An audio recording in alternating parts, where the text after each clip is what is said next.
Many of us have never really thought much about E. coli. We just know that we can't swim at some beaches in Durban because it's in the water following heavy flooding there. And for those who are disappointed that they'll have to do a trip to the coast without dipping their toes, do they really understand why E. coli is such a health threat? Well, on Health Matters today, we investigate exactly what E. coli is and how sick it can make us. E. coli is commonly described as a type of bacteria found in the lower intestines of humans and other warm-blooded creatures. There are different strains of E. coli, and according to the World Health Organization, while most are harmless, some can cause serious food poisoning and make you very sick. E. coli is a bacteria, and there are many different types of E. coli. Most of the E. coli that are associated with humans actually live in our intestines or our gut. And they're part of the normal zoo of bacteria that live in our gut. And generally, they stay there and don't cause any problems. And they're actually very important for our gut function. Some of these strains can make you very sick, and this can happen when the harmful strains are spread through contaminated water or the unhygienic handling of food, for example. The E. coli strains or types that cause diarrhea, they generally tend to make children quite sick. It's one of the important causes of diarrhea in children under 5 years of age.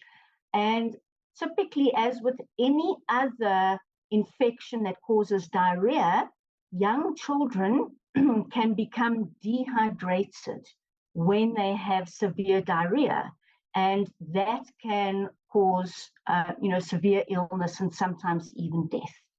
But the more important forms of severe disease from E. coli typically affect people who are in hospital and people who have weakened immune systems, and that's when you're more at risk for getting E. coli that gives you bloodstream infections or meningitis, for example. In mild cases of E. coli, doctors say a patient can be treated at home and the infection sorts itself out with doing simple things like drinking lots of safe, clean water and getting enough rest. In the case of babies and very young children, it might be worth a visit to a pediatrician. But as we've heard, E. coli infection can advance to a life-threatening stage, and we need to know when it's time to seek more urgent treatment. Any blood in diarrhea, you usually should go and see a doctor.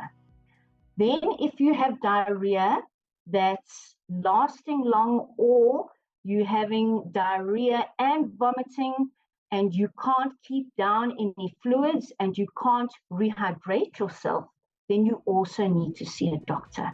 All in all, E. coli infections sound pretty nasty. And as we always say here on Health Matters, prevention is better than cure. There are some simple, sensible precautions we should all be taking to avoid getting sick. Washing hands, that's the number one intervention for preventing the spread of microbes that cause diarrhea. Making sure that you are drinking safe, clean water. There's not much one can do specifically. It's really to try and prevent the E. coli types that cause diarrhea that are important. With E. coli so invisible but potentially all around us, sometimes infection can be difficult to avoid. But just taking those extra few seconds to practice good hygiene and following food safety guidelines can decrease your risk of getting sick.